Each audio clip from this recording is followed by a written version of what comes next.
Welcome to the Unfuck Your Fitness podcast. I am your host, Christy Castillo, and I'm here to give you real talk and cut the BS so you can actually enjoy building a body you love. I'm a personal trainer obsessed with giving you simple action steps to take you from feeling stuck to feeling sexy. Let's go.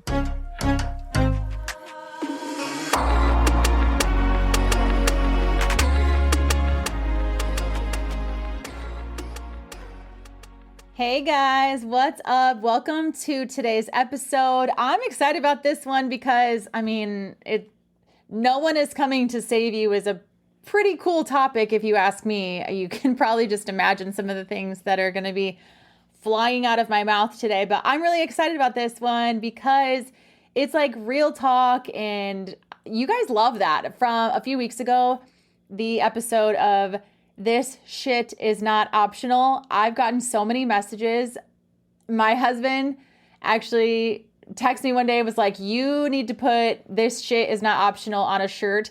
And then actually earlier today, someone mentioned that in a comment on Instagram. And I've gotten a few other comments about it. Actually today, because I posted my Christy Castillo Fit merch sweatshirts on Instagram. And so I'm just kind of getting these ideas. But you really like the real talk. You really like the quotes of sass that I can just kind of throw sometimes. And I'll be honest, I don't even mean to throw them that way. I mean, my husband sometimes will be like, I should write a book of all the quotes that you, probably all the ridiculous things that you say is what he's thinking. But yeah, sometimes these things just come out. And I think this is going to be one of those episodes. So I'm really excited about the topic. But first, I do want to mention that I've not talked about it here on the podcast, but this week I did launch some Christy Castillo Fit merch. That word's kind of weird to me, but a couple of sweatshirts for my clients who are Christy Castillo Fit clients, of course. And you guys are loving them. I love them. They're super cute. By the time this episode comes out, the first launch, like the first orders will already be in, kind of a little trial run. They are still available. They're going to be available for the longevity. And we're also coming up with some Unfuck Your Fitness merch, Unfuck Your Fitness podcast merch. No one is coming to save you might be a quote we use. This shit is not optional might be a quote we use. Who knows? Like, throw me some different quotes. Shoot me a DM and tell me some of the things that I've said that you remember. But I'm really excited to get that. I don't even want to say like part of the business because it is part of the business, but it sounds weird to say that. But I'm excited to be extending things into Christy Castillo Fit logos and shirts. And we're going to have different items. I'm not going to spill it all right now, but I appreciate all of you who have purchased and are just thinking that this is as freaking cool as I'm thinking. And I also want to give a heartfelt thank you to all of you. I got the sweetest message from one of my clients. I'm not going to say her name, but you'll know who you are. She sent me the sweetest message a couple days ago and actually sent me in the DMs. She prayed for me with me out loud in my DMs. And it was so beautiful, for one, that someone would take the time to do that. But she said a couple of things that were like, she's like, we know so much, but I know so much about you, Christy, that I feel like we're friends, which of course we are. And that's the point. But it was just so sweet that she's just like, I feel, the need, and I feel like I'm being pulled to pray for you and pray with you. And it was truly beautiful in so many different ways. But moving on from that particular instance, I get messages all the time. Like I talked about on here, how I'm going through perimenopause, or that my daughter's leaving for college, possibly she's graduating and we're venturing into that whole different thing, and just life, right? And you reach out to me with the sweetest messages of my daughter went to college 2 years ago and it was the hardest time of my life, and it's okay to be so afraid and so, unsure. And this time, just reassuring me that this time in my life is absolutely fucking bonkers. So if I'm ever questioning myself, you kind of give me that permission to be like, this is normal, Christy. So I want to give the sincerest thank you to you, because I don't think of this podcast as me pouring myself out into you and encouraging you. I know that's what it is and that's why I do it, but I just don't think of it that way. But for you to say, Christy, you give so much of yourself to us and you do pour into us and you encourage us and all of the things. And for someone to take time out of their day to encourage me, whether it be about my life or my business or my daughter or things with my son. He just tore his MCL, so we're going through things with that. Or whether it be perimenopause, whether it be just a message like, hey, I just, woke up and you were on my mind today. I hope you have the best day. Like, it's just crazy to me. Like, you have no idea how much all of that means to me. I cry, and the second I start to read something like that, or like, you've changed my life, or I'm getting stronger, like probably the silliest things, people would think they're so silly, I just cry because I'm so thankful for this. But I just never thought that I would get to this place where I'm meeting so many people and like affecting people's lives. It blows my mind. So thank you. I digress, but I really, really mean that. Thank you, thank you, thank you. Also, along the lines of thank you, if it would also mean the world to me if you could go into Spotify or Apple and rate and review, if that's an option on the platform that you are listening to this podcast. Give me a 5-star rating because, God damn it, I'm worth a 5-star rating, and give me a review, an honest review. And I would appreciate that. It really does help the podcast itself, and I love reading them. And so if you could just take like literally 30 seconds and tell me something, give me something there, that would also mean the world to me. So let's dive into this episode. No one is coming to save you. Let's go. What does that mean? No one is coming to save you. Essentially, that means if you want something done, you've heard it before, I'm sure. If you want something done right, you have to do it yourself. You're going to have to do this yourself. And you know that because, and this goes for when I say you're going to have to do this yourself, means pretty much anything. Yes, you can have support. And yes, you have people in your corner. And yes, you have resources and things, right? You're not in it alone, but you do have to do things yourself. Have you ever relied on someone and been let down? Of course you have. Friend, government, a coach, a doctor, COVID, hello. Even yourself, honestly, like, of course you've relied on someone or something. Your car let you down, breaks down in the middle of going somewhere important. Okay. So humans mess up, right? Things mess up, things break down.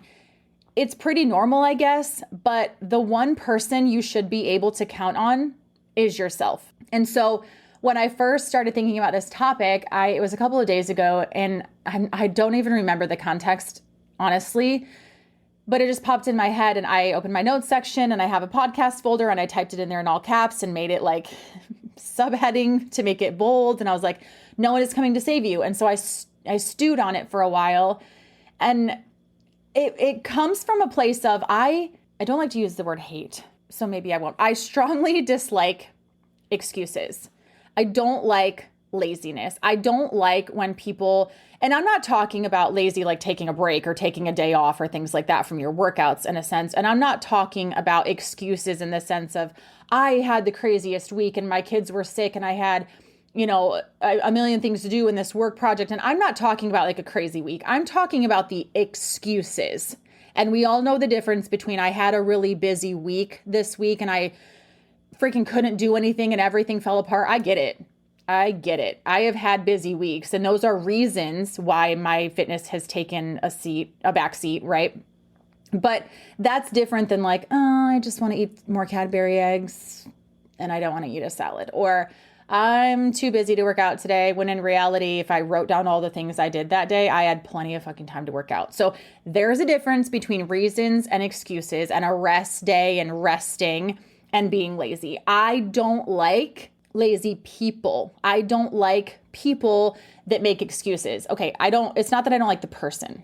When I say I don't like lazy people, it's, you know what I mean. Anyway, I've always kind of been like that. Someone would give me a reason to why, I don't know, I would be in band and I was first chair flute. This is like a long fucking time ago. I would be, first chair flute, and the other flutists would, give me a reason why they couldn't ever be, or whatever. Or I was running cross country and people would give excuses why they couldn't finish or they could never push hard or not. I'm not saying that I'm perfect. I'm just giving you examples through life.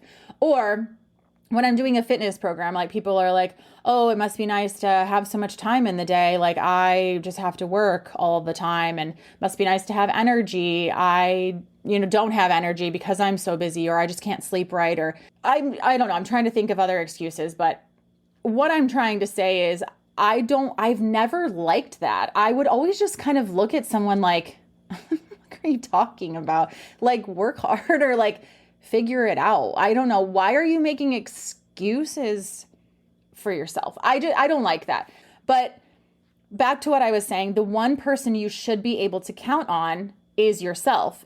No one's coming to save you. So you have to do this yourself, but you have to be able to count on yourself. And when we lie to ourselves, when we break promises to ourselves, when we treat ourselves badly, that shit adds up. If you lie to your best friend and if you break promises to your best friend and you treat your best friend badly, eventually that person doesn't like or trust you. You are the same way. If you say every single morning, I'm going to get up at 5, I'm going to get up at 5, I'm going to get up at 5, you never do. If I keep saying I'm going to eat a salad for lunch, I'm going to eat salad, I'm going to hit my macros, I'm going to go for a walk, and I never do, then of course I'm like, God, I suck at this. I keep saying I'm going to do this and I don't. That's like, now I feel like I'm a loser. I've been lying to myself. I know damn well when I'm going to bed and saying I'm going to get up at 5, I'm not doing that. So why am I even saying it? My body, my brain starts to react in a way that's like, everything you say you're going to do, you don't do. So you're not who you say you are. You can't trust yourself. And here we are. So now we can't count on other people, right? Because no one's coming to save us. And if we don't have the tools to save ourselves, we're screwed. So this is why it's so important to be able to save yourself, to be able to trust yourself, to be able to put the work in. Because when you keep lying to yourself, it breaks your confidence down, and then your body doesn't trust you and you don't trust yourself. Therefore, no one else is going to trust you. So the truth is, your body is your responsibility. Your health is your responsibility. Your money is your responsibility. Your life is your responsibility. No one's coming to save you. Don't rely on your doctors to give you the exact diagnosis, to the exact medication, to the exact body part that's failing, right? You need to put in a little work too. Don't put all your reliance on the government to save you and take care of you when you're older and protect you, because hopefully we're all on the same page that can't protect us from everything. We have to stop making excuses and really put in the work and look inside of like, okay, I have got to be able to trust myself. And I've learned this the last few years, if anything, number one. So that mindset of like those excuses and things, that's not doing yourself any favor. You can't learn to trust yourself and take care of yourself if you're lying to yourself and saying, I'm too busy, or I'm too broke, or I'm too, whatever you're saying. Literally, if you're like, no, I'm too lazy to work out, or I don't even want to work out. But inside you're like, no, I do. Like, I do want to work out. I do want to be the kind of person that goes to the gym and eats healthy and looks like a badass and has muscles. But I keep saying to everyone, like, no, I don't care. Like, I like to be overweight. I like to eat my hamburgers. I like to be, whatever it is that you're saying, like acting like it doesn't bother you. Those are lies too. So whether you're saying, I don't have time to work out, or you're saying, no, I'm not really that kind of person who works out, but like deep down, you should be. You should be doing better. You should be at least walking and watching your weight and maybe not drinking as much alcohol or whatever, right? You know better. It's like you're just saying these things and then it's like it's a mismatch, right? So when people say like it must be nice to have time to work out, I'm too busy. Like, no, you're not. In reality, you're not, because like what are you out doing that you're too busy to go to the gym for an hour a day? Probably things that people are at the gym could also be doing, but they're not, because they're prioritizing themselves, because they said, I'm going to start going to the gym. One day they said, I'm going to start going to the gym, and they fucking did it. Unlike someone else who's like, I'm going to start going to the gym, and they fucking didn't do it. So don't look at other people and say like, wow, I wish I had what they had, or I'm, that person's so lucky, or that person's so rich, or that person's so whatever, that person has so much time. Like that mindset has to change. We have to actually stop looking at other people and comparing, or even looking at other people and judging. If you're going to look at someone, it needs to be as inspiration. Like, wow, that person is really freaking busy. When you look at someone's life, I don't care who they are. If you look at someone's life and you're like, or maybe go ask them like, hey, what does your day look like, dude? How are you at the gym every single day? How are you here for an hour and a half? Do you not have anything else to do? Like, walk me through your daily schedule. I guarantee you they don't have as much time as you think they do. They make the time. So if you're going to look at someone, look at them through that lens. And maybe you think like, oh, they have all this free time. Go with lean on the fact that they probably don't have all the time in the world. They just made better use of their time. And look at it like that. Like, how can I figure out how to get myself to the gym for an hour a day, right? How can I figure out how to have the things that I want? Because I used to look at other people and think, wow, it must be nice to go on vacations. It must be nice to have time to go for a walk every day. It must be nice to whatever. Like, there's a million different things that I could come up with to say it must be nice. And what it came from a place of scarcity and jealousy and stupidity, really, for me to look at someone and be like, oh my gosh, they're so rich. Look at them. They're so rich. Well, they probably worked their asses off to get rich. And I probably knew that. I probably just was so jealous, right? Or look at that person's body. Wow, she has a killer body. She probably faked her way to it. She probably has a full-time chef. She probably has a home gym. Those are probably things that I thought, like, now I have a home gym and like, what now? I still have to use it. So anyway, what I'm saying is I have been there. So I'm saying all of this through exact truth of like, eventually the truth is your body, it all is actually your responsibility. And that's how, when you start to take responsibility for yourself, you don't actually need anyone to come save you, because you can do it yourself. But to be able to do that, you have to take responsibility. So look at the current state of yourself. This might piss some people off, but here we are. If you are overweight, your fault. If you are weak, you're skinny fat. If you have no muscle at all, right? You're just not strong. You're like, wow, I am really freaking weak and tiny and whatever. Your fault. If you are broke, you have no money, your fault. Been there. Been all these places. If you are a doormat for others, other people treat you like shit. They walk all over you. You're like, man, I do everything for everybody and nobody does anything for me. Your fault. Set some boundaries. Look at the current state of yourself. Break yourself down. What are some areas that you want to improve in? Look at why you're sucking at those areas right now. Not to really judge yourself, but to be like, okay, if I'm overweight, I can't blame anyone. If I'm not strong because I don't have any time to go to the gym, I can't blame anyone. If I spend all my money on things I don't need, so I'm broke and can hardly pay my bills, or I can't afford a trainer, or I can't afford a gym membership, or I can't afford the car that I want, that I make fun of other people for having because I'm jealous, that's my fault. If other people walk all over me, and if I spend so much time doing things for other people and I don't feel like, not that it's not benefiting me, but yeah, really, if my friendships aren't benefiting me, that's my fault. So take a really hard look at yourself and take responsibility. And I'm not blaming you necessarily. Like, I want you to take that in a kind of a harsh way, because that's really what we need to do, is to take responsibility for it and change the things that got us here. Can you love yourself when you're overweight? Absolutely. Are you amazing when you're not strong? Absolutely. When you're broke as a joke, are you still worthy? Are you still amazing? Yes, absolutely, right? Like, you're still great. You're an amazing human being, and you can still love yourself in the current state of being like, I need to change. Wow. You can still love yourself there, but take responsibility and be like, no, this is my fault and I can change it. Actually, it's really not that hard once you figure out how to do it, but I have to do it, right? So this is really hard to hear if you don't know what to do to get out of this state, or if you don't trust yourself to get out of this state, but you have to do it anyway. Just because something is hard doesn't mean you get a free pass. Let me say that again.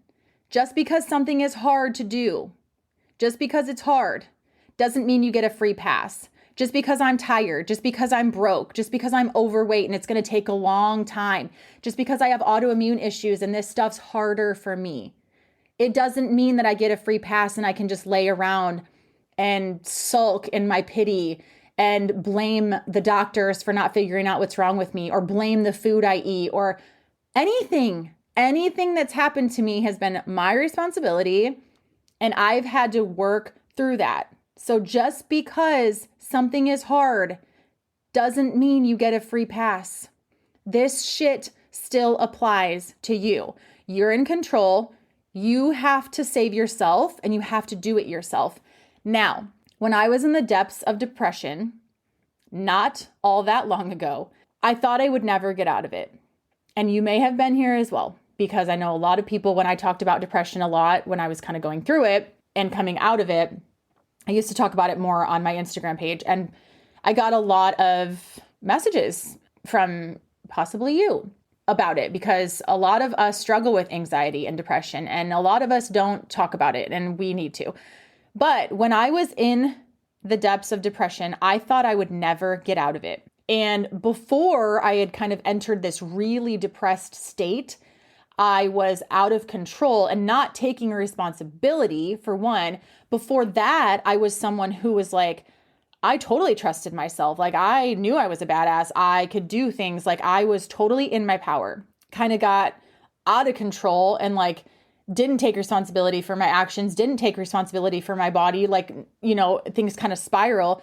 But when I was in the depths of depression, I thought I'd never get out of it. And that's depression. You don't see a way out. And the reality was that I knew that I was the only one that could get myself out of my depression. And I also knew fully well that I was not strong enough or capable of getting myself out of depression. If there's something that will keep you stuck in a cycle of depression, anxiety, it's being depressed and knowing that no one can get you out of this state but you, and also knowing that you can't get yourself out of this state. This can kind of relate to being overweight. If you're overweight and you're stuck and you're like, I'm the only one that can lose this 50 pounds, but I don't know how. I don't think I can do it. So I'm stuck here, right? Same thing with being broke. Same thing with anything. You are the one that has to pull yourself up, and you don't know how, and you're not strong enough, or you don't have the tools, right? I knew when I was depressed that I had support, but at the end of the day, my support system, those people who loved me, cared about me, were helping me and talking to me, they couldn't pick me up.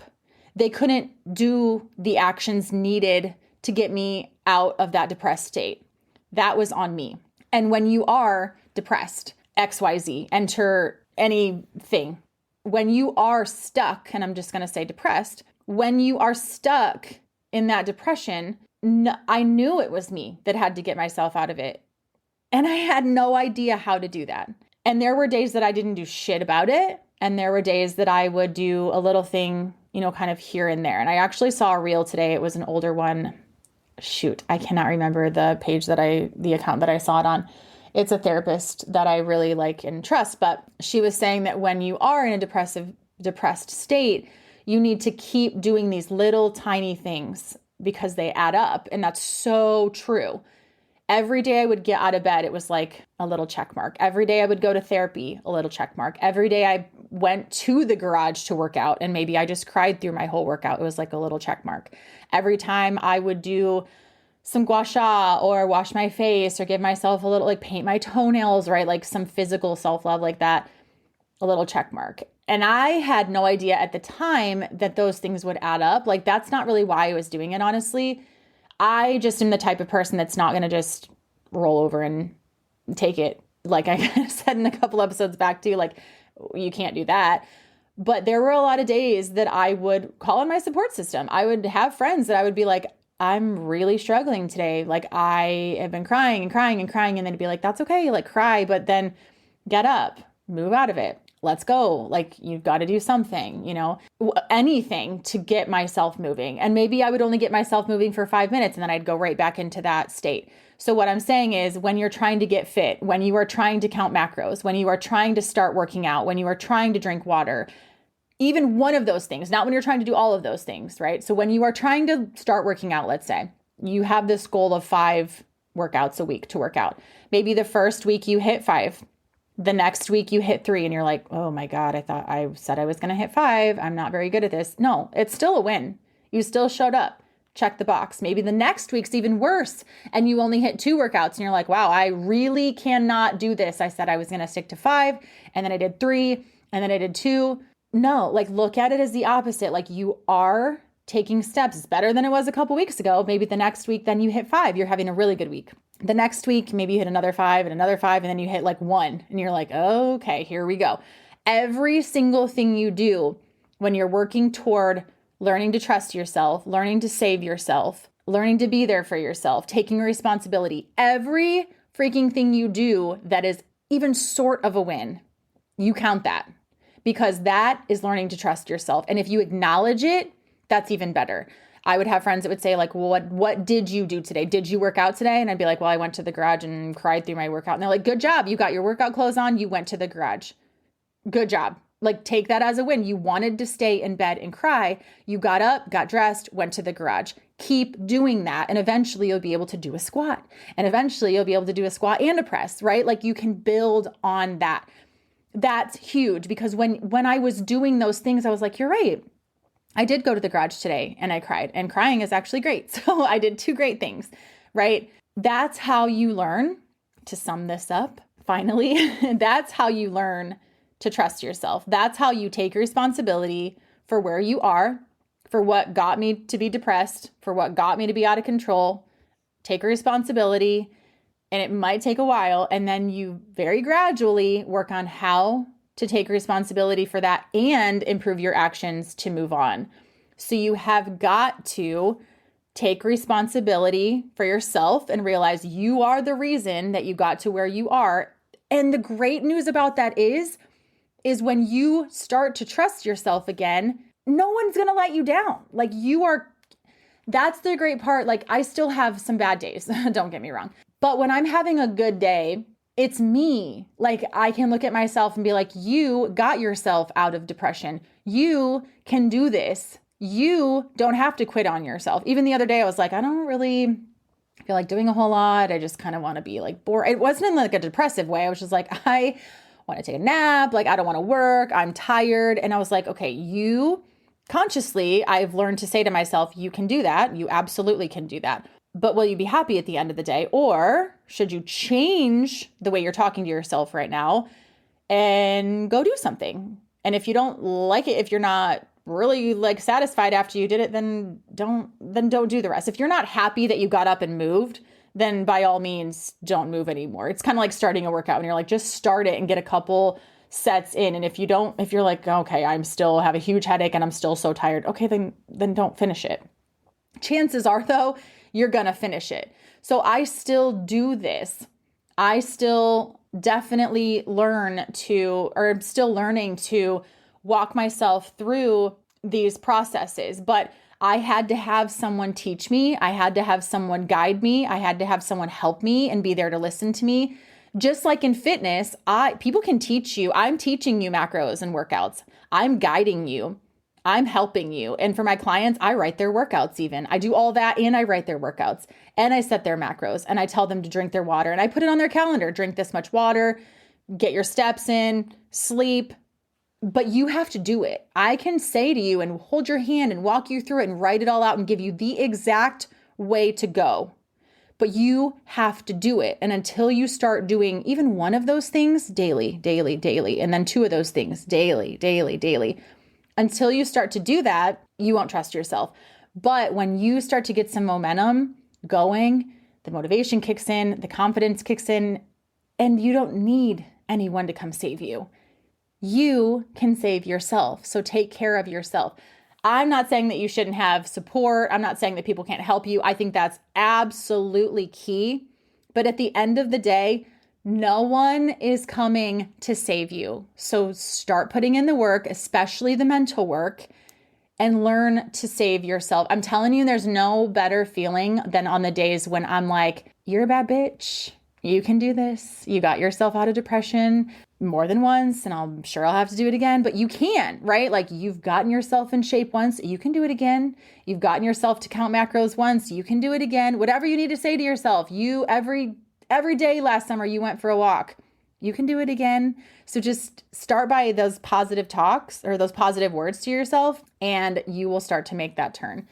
I hope you enjoyed this episode. I am sure that you did, because I really enjoyed creating it for you. And I really just hope to inspire you to be the baddest version of yourself that you can be, because why not? If we can be the most badass version of ourselves, why would we not be that? So on that note, I cannot wait to talk to you next week. Thanks for listening to today's show. Go ahead and leave a rating and a review. And of course, follow the podcast so you don't miss out on any future episodes. And I would love it so much if you came to connect with me over on Instagram at Christy Castillo Fit. I will see you next time.